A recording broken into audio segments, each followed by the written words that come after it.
салом ба ҳама шумо чӣ хелен?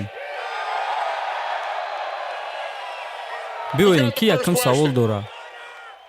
Дастин, мехостам аз ту оғоз кунам. Баъди муҳорибаи гузашта ту гуфтӣ ки Конор ба монанди пешина нест ва барои ман шавқовар аст ки ин дафъа шароитҳо дигаранд. Мо дар Солдав қарор дорем ва дар ҳама ҷо парчамҳои ирландӣ аст ва мо медонем ки Конор дар чунин саҳнаҳои калон хуб баромад мекунад. Ин чиз ба ту визовро дигар мекунад? ман мефаҳмам ки муҳориба ҳамон аст, аммо чизе ки дар гирди он аст, визовро барои ту дигар мекунад ё не? Не, акнун не.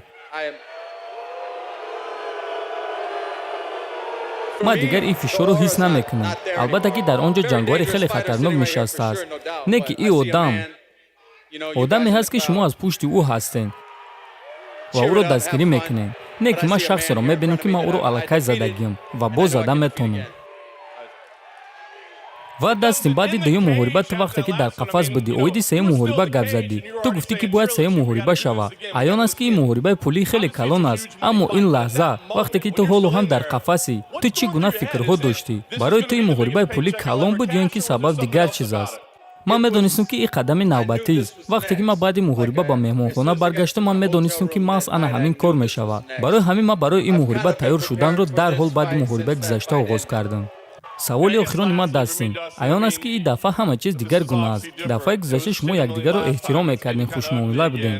Ин дафъа ҳама кор кори шахсӣ шудааст? Не, танҳо бизнес. Ту суд майдаҳаки.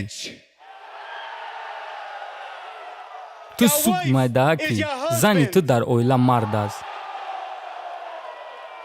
Ту суд майдаҳаки қишлоқӣ. Зани ҷолӣ.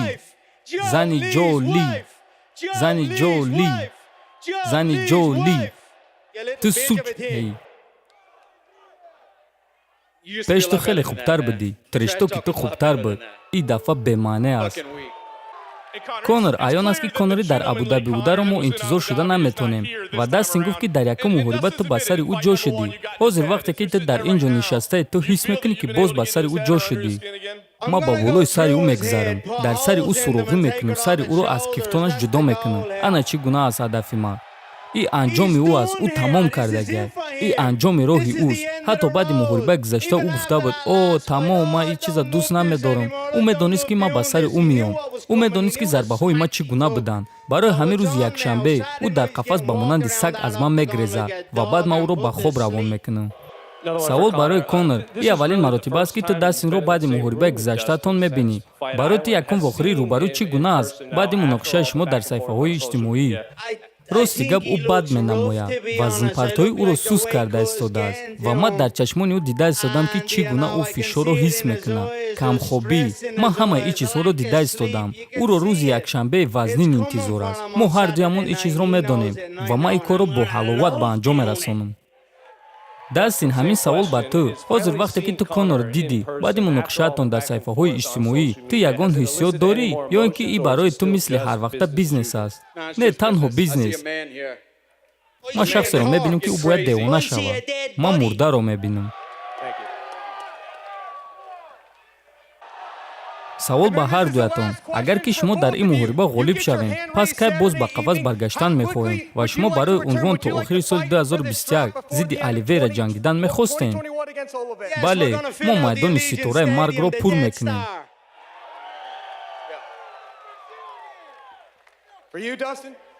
бале, ин қадами навбатии ман аст охири соли 2021. якум савол ба Конор. Конор, мегӯянд ки беҳтаринҳо беҳтаринҳоро эътироф мекунанд. ба Дастин нигоҳ карда, ту гуфта метавонӣ ки ӯ дар сатҳи ту қарор дорад. Ту ӯро ҳамчун чемпион қабул мекунӣ? Не, ӯ ҳатто дар як стратосфера бо ман нест. ӯ хеле бад менамояд. ӯ беҷон метобад. ӯ дар ивазн хурдакак аст. бадани ӯ, чашмони ӯ, сари ӯ, вазнпартоӣ ба ӯ таъсир карда истодааст. ман дар вазни даркориам ва ман тайёрам. барои ҳамин дар ин ҷо ягон ғизо намешавад. ман мебарам ва ҳама чизро мегирам. саволи дуюм ба Дастин. ту ба UFC ҷангвари ҷавон омадӣ, аммо ҳозир ту ҳамчун бизнесмени оқил ҳастӣ. ба мо гӯй ки барои ту ин роҳ чӣ гуна буд, аз бозии ҷангӣ ба бозии бизнесӣ? ин дарс буд. ман дар хатогиҳои зиндагӣ ва дар мағлубиятҳо дар ҷангҳо дарс омӯхтам. ман просто беҳтар шудам. зани ту дар оила шавҳар аст. савол ба Конор. конор дар муҳорибаи гузашта ту бо дасти муомилаи хуб кардӣ, а ҳозир боша мо тамоман дигар муомиларо дида истодаем. Чӣ гап шуд? Ӯро ба хоб рӯй кардам.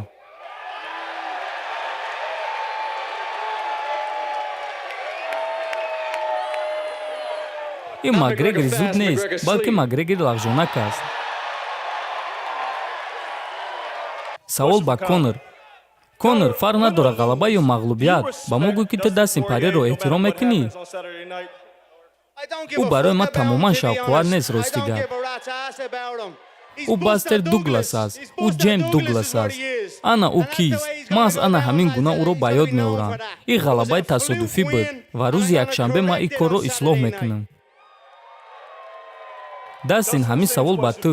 Ту ӯро ҳамчун ҷангувар эҳтиром мекунӣ нигоҳ нокарда ба ҳамаи ин муноқишаҳо? бале, ман нисбат ягон кас бадӣ надорам. рӯҳан ман дар дигар сатҳам.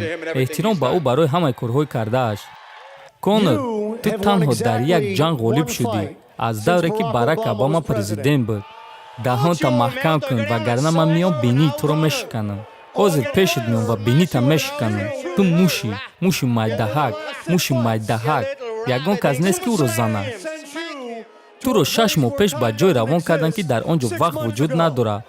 мо мехоҳем фаҳмем ки барои чӣ мо натиҷаи дигарро бояд интизор шавем. ин як муҳориба аз ғалабаи ту зиёдтар аст. ту майдаҳаки бугин. тамом. ҳозир мо ҳамаи чизҳоро мегирем ва онҳоро рӯбарӯ мекунем. ташаккур ба ҳама.